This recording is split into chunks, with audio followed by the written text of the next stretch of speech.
And good morning. Welcome to Authentic Life. It's a beautiful day out here. It's going to get a little toasty, but it's that time of year, isn't it? We are beginning to embrace the mind over matter. If you don't mind, it don't matter. But it is a beautiful day outside, and it's a beautiful day here on campus. It's even more beautiful because you have chosen to join us. Thank you, and welcome to ALF Sunday morning. Well, it's been an interesting week. Thank you all for your prayers. I took my little walk through shingles, and let me say it's a little overrated. It's not nearly as much fun as the commercials make it out to be. But I've been on my med regiments for nearly a week and feeling much improved from where I started, um, and just thankful. Um, so that being said, let's see what is going on here at the Little ALF. Well, this morning, here in about 4 minutes, we're going to hear a report from our missionaries. Looking forward to that. South America and in Africa, it's going to be a great time. They had great work, and I know they've got great stories. Next Sunday is our youth bake sale, and that'll be held after the morning worship service. Our youth are going to camp the first week of July at Camp Copus on the coast of Lake Louisville, shore of Lake Louisville. And we'd love to have you participate in that.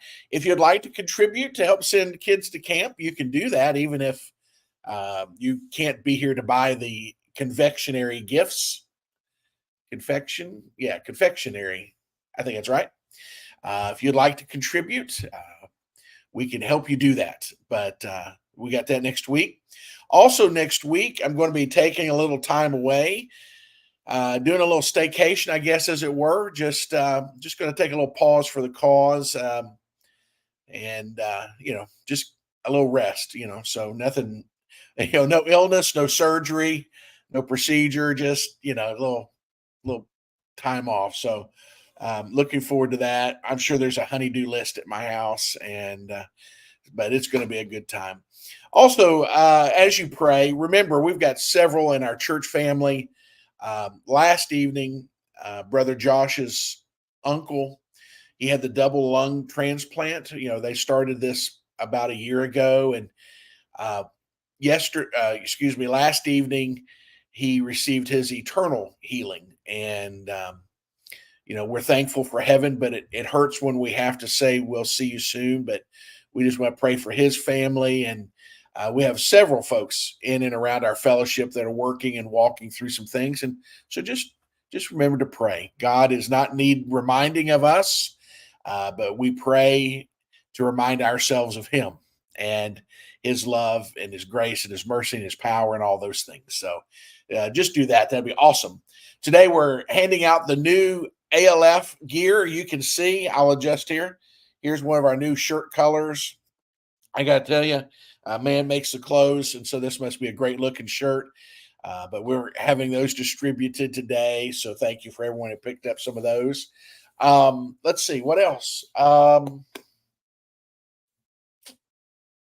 This morning's message is ripped straight from the headlines. We're going back to basics. We're going to look at the 10 Commandments this morning. And we're going to talk about the value of barriers as it pertains to our lives. God gave them to us for a reason, not because He's mean and unjust and unfair and unloving and unkind and selfish. It's because He knows what's on the other side of the barrier, and He also knows what the outcome is on the other side of the barrier.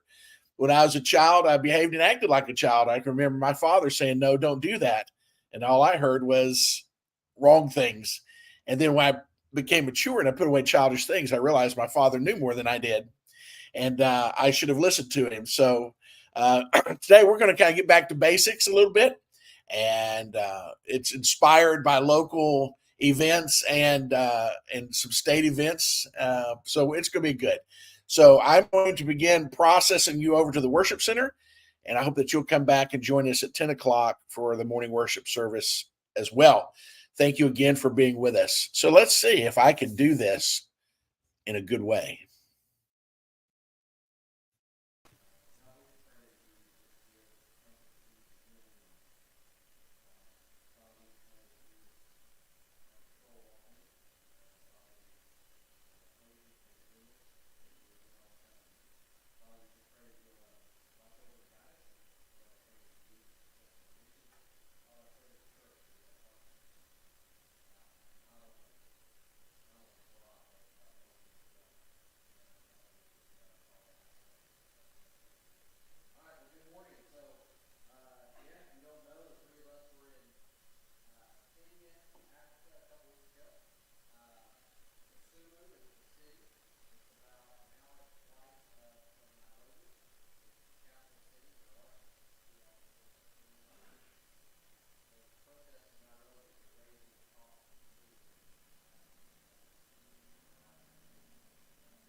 started. I'm not going to talk the whole time. I want these guys to talk the whole time. But so House for a Home and Nourishing the Nations are the two organizations, the primary organizations that we work with. Nourishing the Nations is out of Odessa, Texas, Emmanuel Baptist. Their missions pastor started this 9-10 years ago on a mission trip. You know, he went to Kenya, wanted to start feeding kids, and they feed about 3,500 to 4,000 kids a week right now. So it's really nice that they're feeding centers across this region. And House for a Home is an organization that was started by some of you may know Brian Swigert and from years past. If you're my age and in high school or somewhere around there, his son started this. He's a realtor, and it's the concept of Tom's shoes. It's sell a home, build a home type thing. So whenever they sell a house, he tries to get the other agent to go together. Costs about $800 to build a house in Kenya, and that's what that organization does. I believe they built over 300 homes last year. So we work with those. So we build homes over there, feed kids. We didn't do any water wells this time, except one was fixed. It was really salty coming out of the river for some reason. One of our guys on the team brought some filtration systems and was able to get it drinkable, again. So that was pretty cool. So that's who we go with. And then TCAL Church is they're a church over in Mansfield, and then ALF has a footprint in this as well. So, all right. Is that me? Okay. All right. So the whole concept here is just sharing the love of Christ through shelter, food, and water. That gives us a right to kind of come in to the village, tell people about Jesus, and just love on them, show them the love of Christ. And meeting these basic needs opens those doors, and we'll talk about those doors here in a minute. So, all right. So who wants this one? Is this good? Okay, great. So this was our first ministry day, and it consisted of building a house. And we went out to this remote place. It was pretty primitive. It took us about 20 minutes to get out there. And right next to the house that we're building is another house. If you can see, let's see how I want to do this. In the bottom left picture, we're building the house. Right next to it, in that slim part, is the house that they were staying at. It was small and falling apart in some places and was just a bad place to live. I can't remember who we were building the house for. If I remember correctly, it was a widow. So we got out here around 9:30, 10, and we started building up this house. And this crew is so much faster than anything. And they do it so quickly. We just slow them down. If you see in the very middle bottom right there, Jordan and I are taking a picture. If you look up to the right a little bit, there's a slanted thing. And that's rebar. And that's how they would dig holes with rebar. Just bent at the end. And you just throw it in there, move it around, and then you keep breaking it up for a little bit, and then take the rebar out, and then you get a metal bowl. However, it wasn't always a metal bowl. Sometimes it was a bowl that they used to eat food with. Because we had a few bowls had food in them. So you would just dig it out, and then when you couldn't dig anymore, you just put the rebar in there, break it up, and then it's a constant cycle of just doing that. And it is exhausting. People, they did it so quickly and so fast that it was amazing. And once you got the foundation up and the roof up, you started to mud it. And the mud was consisted of mud, water, and cow manure. The finishing touch was the cow manure. Yeah, because it gave it a slick little texture. So they're smiling in that photo, but really they're holding cow poop. I don't think they knew that at the time. Um,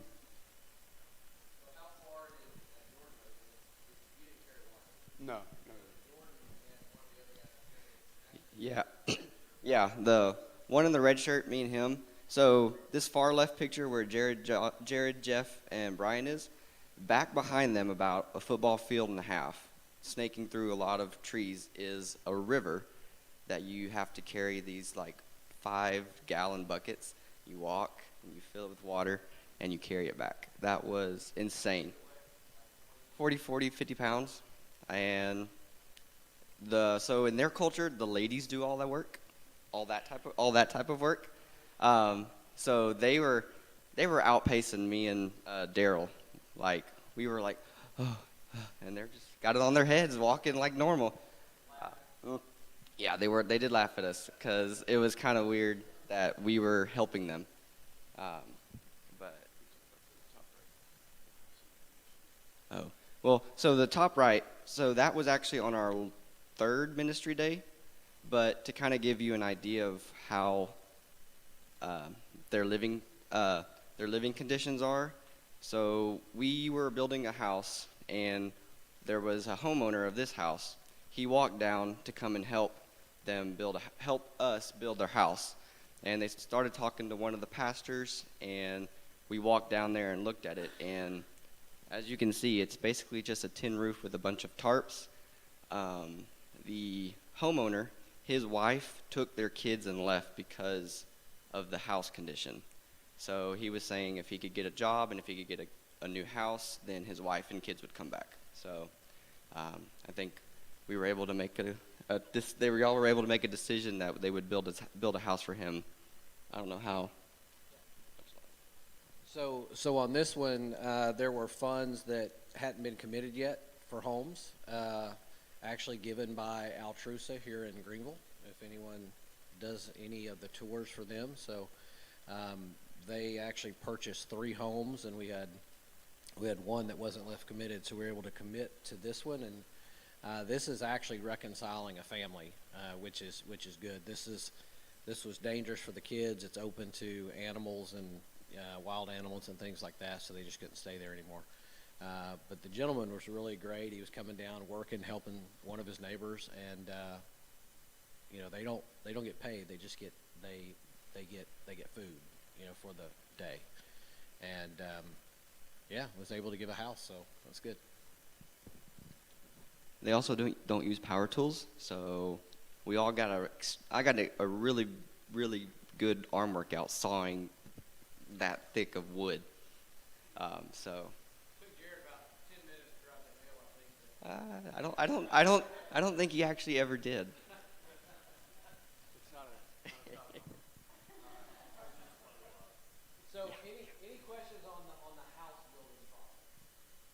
Yeah, I mean, you talk about sending money to help. I mean, would they entertain using tools to speed it up? Could it speed it up? Would it become something they steal? Or like?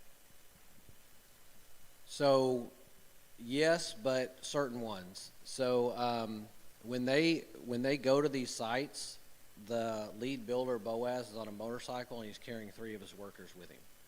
So there's no way to actually transport, a lot of tools. He did say, probably, a saw, because when they cut those rafters and stuff, it's with a machete, and so they would probably cut it a lot quicker. But you have to have batteries. There's no power out there. You can't take a generator. There's not a truck to transport anything. So he said that and a couple batteries might work, but it just depends on how long they lasted. Couldn't be. No, like local economy to plug into for work for the guy. Like for the guy who's looking for work and to rebuild his house, I assume there's nothing local that he can just jump in. No, most They exist on about $1 a day if they can work, and most is a barter system. So someone might raise corn, and someone else may have eggs for chickens, and they end up just swapping stuff around. In this area. So in O'Hara Town, I mean, we go to the grocery store and buy Pringles. I mean, but this is a little bit different. Anything else?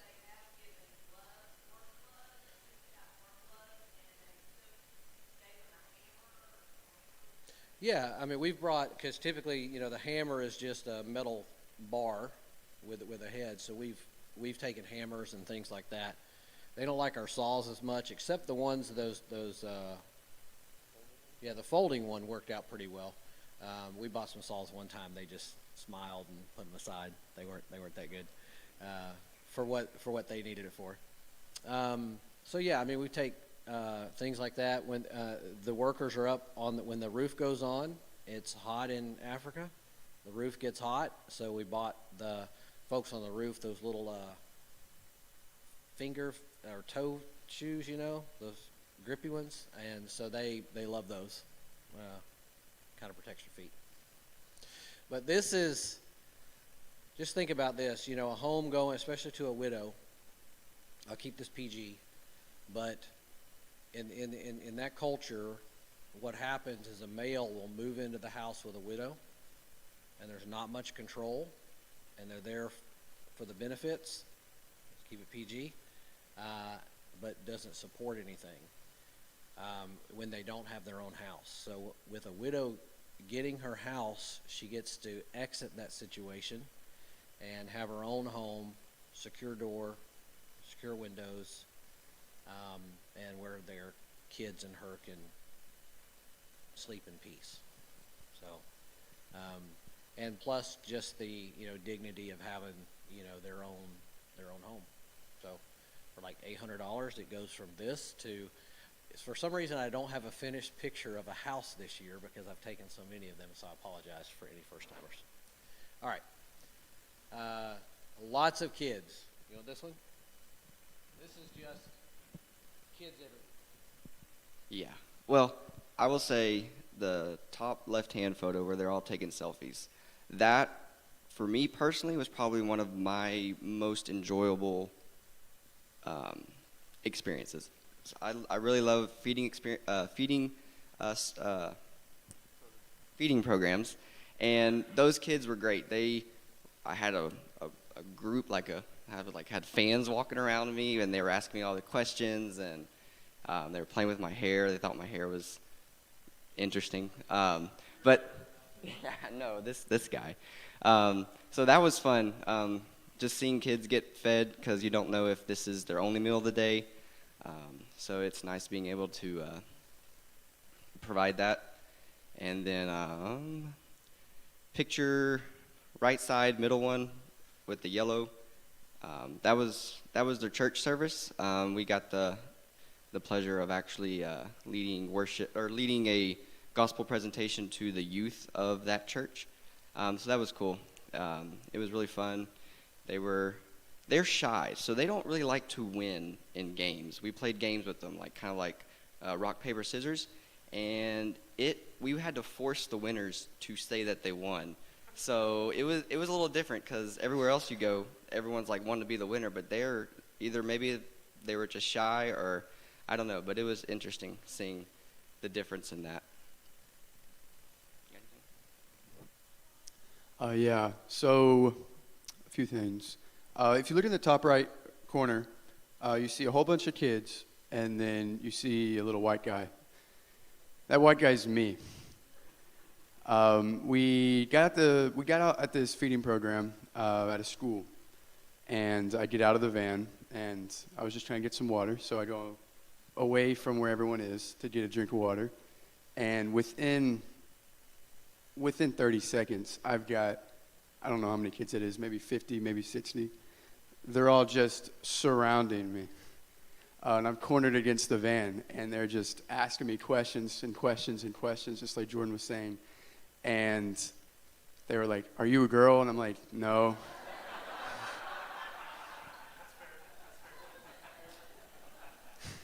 I'm I'm like, no, I'm not a girl.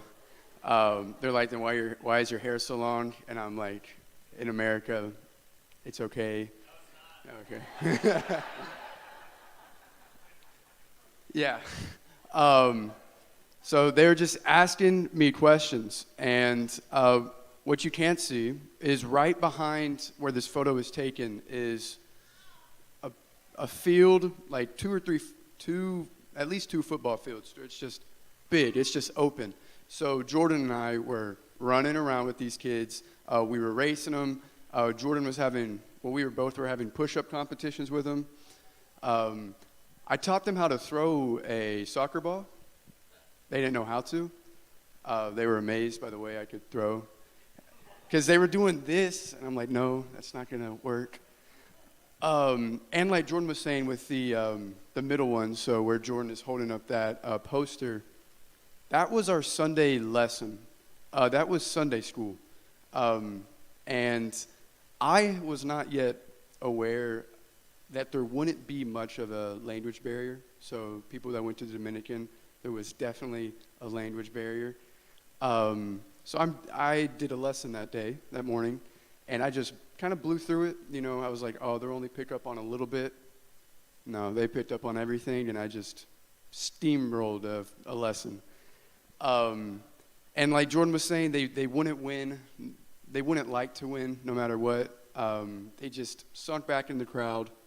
They didn't do anything. They just were enjoying the game, but not at the expense of somebody else losing. We were making, yeah. Oh yeah. Bottom left, that's JB's church. That JB's a dude hugging Jordan. Really cool guy. Yeah. Well, so I'll brag on them a little bit. So those four, they were the dream team for us. Those four young adults made it for all of us old people that were there, because kids flocked to them. You don't even have to they're our shiny toy and our shiny object, Jared flipping his hair around, a girl screaming, and and they just flock, and then you're able to present the gospel and things like that. So, we didn't need crafts, Melinda. We just had Jared and his hair. That's it. And Jordan and his rugged good looks, Don dancing all over the place. So it was fun. So lots of opportunities for ministry. That's just a few shots. This is the feeding program, the rice and beans, pretty much. And what I would say here is, if they don't eat here, the likelihood of them getting a meal, diminishes quite a bit. So they will sit there until everyone is served, and it could be 100 kids. This is a little smaller group, but it could be 100 kids. They don't touch it.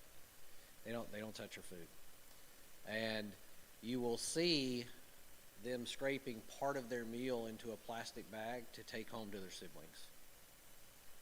So it's just a humbling experience. Josh and I were going back and forth, and it's on cost, but it's relatively cheap, to feed a kid a day. So really cheap, actually.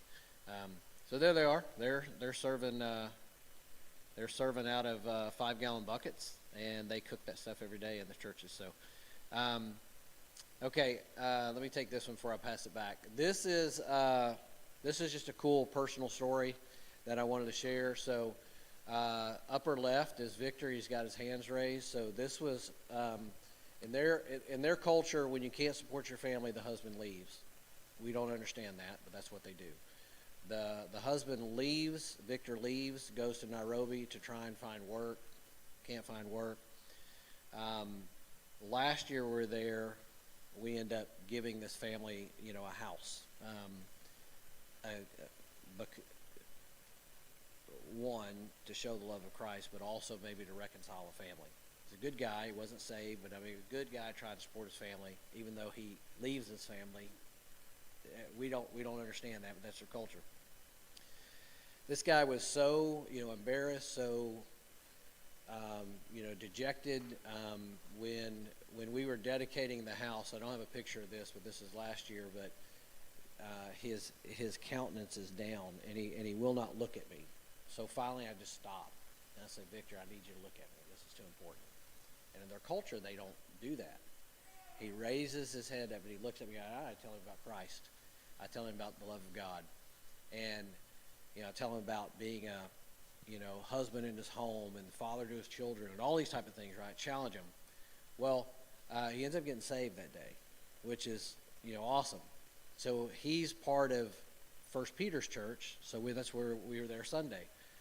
He walks up to me, the guy in the yellow shirt, that's Victor. Look at his smile, and he just comes up to me and he goes, "I remember you." He said, "You're the guy that made me look you in the eyes." He's not missed church a day. Every service he's been there with his wife and kids. So he's committed Christian now. I mean, you can see his countenance. He's just so it's just has nothing to do with me. It has everything to do with God, right? God has changed this family, and now they're serving in the church. So it's just an awesome story of him and his wife, but it started with someone just given a house, and now it's turned into a family that's been reconciled, and now a future leader in the church. So this is the hair flip where 1,600 girls go crazy. So yeah, we go to a Catholic school. Was not planned, just kind of happened. The dean, I believe so. So the dean of this Catholic school goes to 2 Peter's church, which 2 Peter was one of the pastors there that was showing us around and kind of just being there with us the entire time. So we were able to go to this Catholic school where 1,600 girls were. And we're on this stage, and the stage is overlooking everything. And we're doing introductions. And Swig told me, "Hey, why don't you just go out a strong open?" And I'm like, okay, I think I got something in mind. So I'm having the mic, and I just shake my hair. It's in a tail now, but shake my hair. They go crazy. Long story short, like over 1,000 girls got saved, so I don't know if there's a connection. I'm not sure. Yeah, the Lord works in mysterious ways. But no, it was awesome. It was a bit overwhelming. There was so many people there, and they're all just staring at you. And we were told by the Dean of Academics that she wants us to come back. She would love for us to come back. So it was really cool how well everything worked out for us to be able to speak the gospel at a Catholic school. I don't really think that's common. Did you have anything?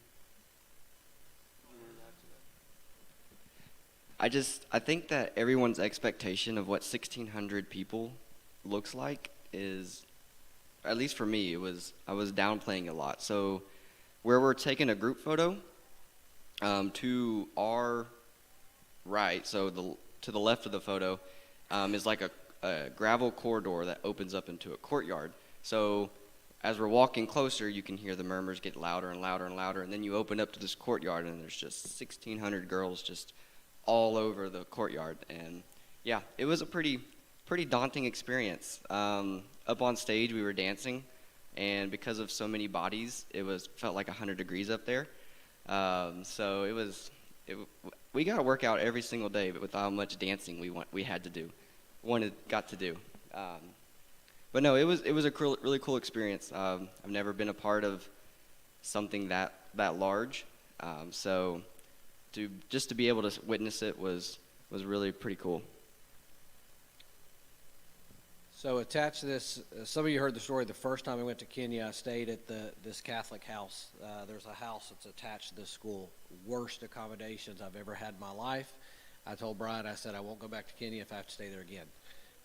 open sewage through the room, and so just not, not the best place in the world to stay. But God ends up, giving you a different, perspective. Here we are 3 years later, and we finally get into the school. And I told him that I think it's really Christians taking a job in the Catholic school, because I don't know why the Catholic school would open up and to us to do this. But this picture, you can't really see it, but this is a picture at the moment where the girls, they indicated their profession of faith, that they wanted to receive Christ. Every hand goes up at the same time. It still gives me chills. It wasn't like one girl does it and then everyone looks around. You know how kids, every single hand goes up. That's 1,053 girls that accept Christ that day. Again, God is good. Has nothing to do with Jared's hair, even though it's funny, or the awesome presentation from these four, the gospel presentation, and them doing that and leading them. It was so on point. It was so relevant to them. There was 2 testimonies by 2 of the young people, and it just all fit. And this is a culmination of people trying to get in to the school and having the reputation in the community where these doors are open. So these pastors have this reputation in the community, even with those that are not necessarily like-minded in all theology. So just an amazing thing. But what I will say here is, even if just one accepts Christ, everything is worth it. The money spent, the tears shed, the physical, exertion, everything that happens. It's these numbers are great, and it's awesome, but it's just as awesome at one, as well. And personally, I've never experienced anything like this, never.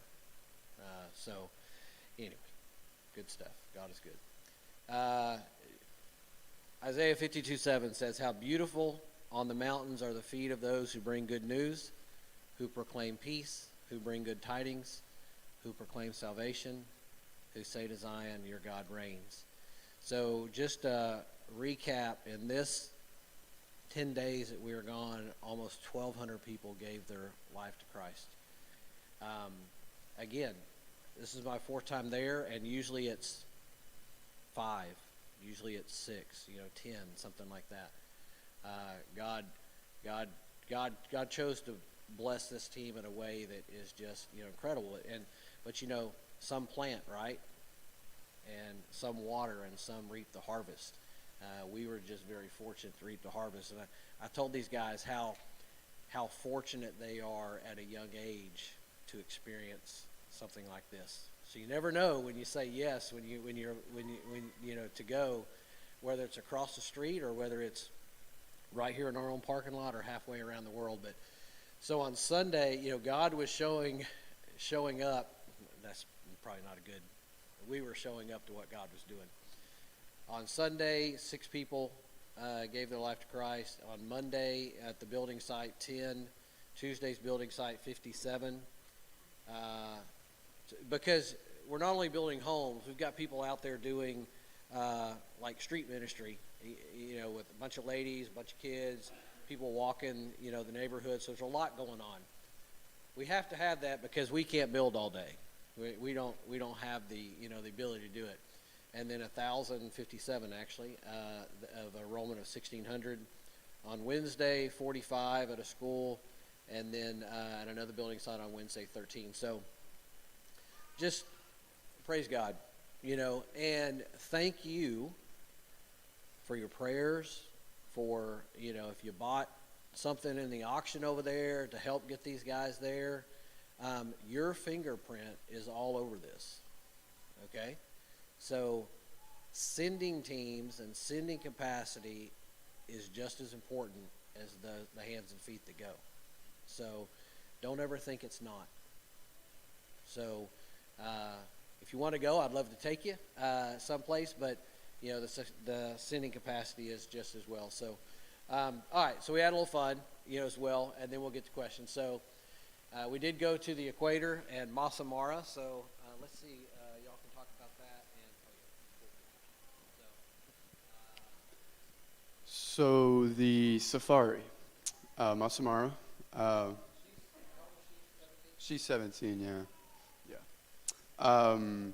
So the safari, Marsamara, it was just your everyday 6-hour drive in a very unpaved road. Not an American road, let's say that. It was paved, but at times it was not fun. But that's just to get to Marsamara, the safari. We get there and it's crazy. The things that we see, the view, the things that we see, zebras, bamboos, which actually wasn't in the safari, but just something we saw driving down the road. An elephant, really cool. Giraffes and lions. However, we have a better photo of elephants. So our driver, Sylvester, we're driving along and there's a group of elephants, so he goes over there, he gets us close, and we're like, Sylvester, my guy, why don't you go a little closer? So we go closer, a lot closer, to the point where you can just smell a family of elephants just right there, and they're so close, and it's so cool. And this lion, I have a photo on my phone. I couldn't find it, but the lion was alone, and we're in Land Cruiser, the car, and the window's open. So the lion is walking right here, and I've got my phone sticking it out right over me. So the lion was less than a foot from me and my phone, because, I'm doing that. No, he wasn't hungry. He was old and lonely. He was probably going to get, nature was going to take him soon, because he was not with his pride. Is that what they call him? Yeah, the pride. In the middle, beautiful sunset pic. You got to get one. You can't go to Africa and not get a sunset pic. The safari was a really cool experience. I don't know if anything compares to it. It was very unique. We stayed at a hotel that was extremely cheap and nice, and 3 meals and 3 buffets. So I ate well. Do you have anything you want to add to that? 5 minutes, okay. Well, we did go to the equator, so I guess I can say that I stood one half of my body on the southern hemisphere and the other half on the northern hemisphere. But no, the safari was really cool. It was an experience, a really cool experience, seeing all the animals in their natural habitat and being able to just, like the lion, come right up next to your car. You don't really get that anywhere here. But no, it was really cool. so we did see a pride of 15 lions as well, but they were all kind of sleeping, as big cats do. So not that good of pictures. But this was about, so instead of flying back to Nairobi, it was like a 12-hour drive on the roads of Africa to have this experience. But we saw hippos as well. There was a crocodile that's in the river. So anyway, just awesome experience. This is not a zoo. This is all wild. So if you ever see on I don't know what the wildlife channels are now, but the migration of the wildebeest. So that's going from Masai Mara to the Serengeti, and it's just thousands of them that migrate through this area. The only thing we didn't see was rhinos. They're pretty rare, endangered. Thank you. So anyway, it was a great experience. This is not something I'd want to do every year because the 12-hour drive, is just a beating. But it's cool. Maybe do it every 3 or 4 years. Going and coming, our nice African shirts. They look good. So, all right, any questions that you might? So I have a pretty developed sense of how you would lead someone to Christ stateside, however you would call it. But what was different about the way that you led this, what looked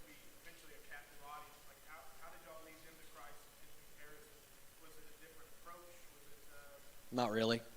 I mean, it's, she just used, they had big signs with placards, like the emojis, that's kind of what's going on now. That's what they use primarily. However, in the setting with like the ladies, they would do some type of craft or event, and then there'd be a story, and then the gospel would be shared, so it'd be relevant to ladies that's going on there or kids, but just kind of cater to the audience. But the message is kind of the same. Good question though. What else? Yes.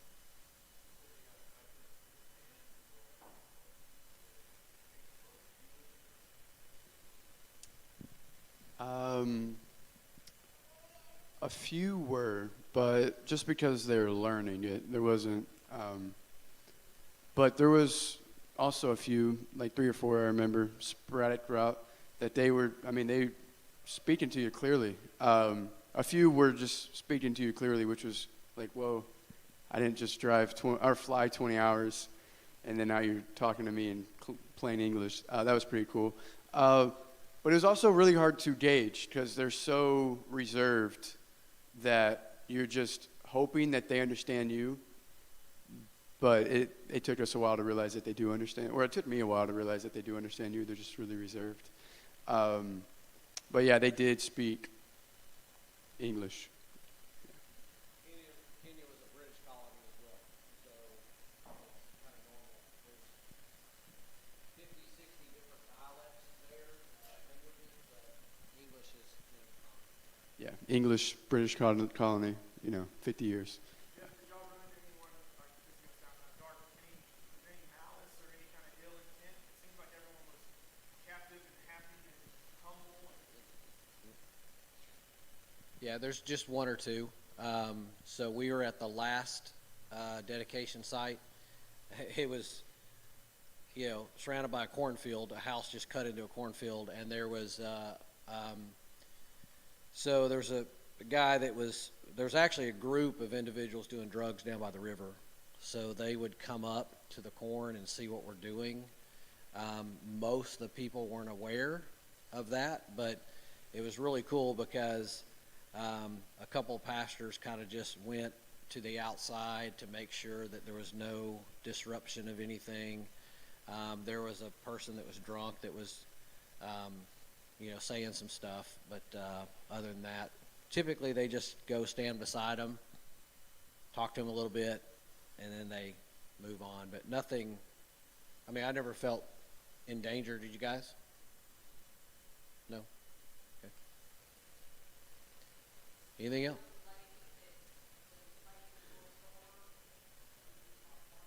No. Lucy?